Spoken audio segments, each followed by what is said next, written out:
Komika Babe Cabita dan Marcel Widianto sempat dihujat oleh netizen karena dianggap tidak cocok jadi brand ambassador skincare. Namun, wajah mereka kini sudah terpampang di Billboard Times Square New York karena didaulat sebagai brand ambassador MS Glow for Men.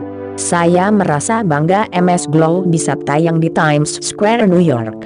Semoga pesan dari video digital bersama Babe dan Marcel ini bisa tersampaikan untuk masyarakat, ujar Gilang Widya Pramana owner MS Glow for Men kepada awak media, Jumat, 11 Agustus 2021. Babe Cabita merayakan hal tersebut lewat sebuah video yang diunggahnya di Instagram. Alhamdulillah, gak nyangka banyak yang bilang jijik lihat badan aku, jijik lihat muka aku.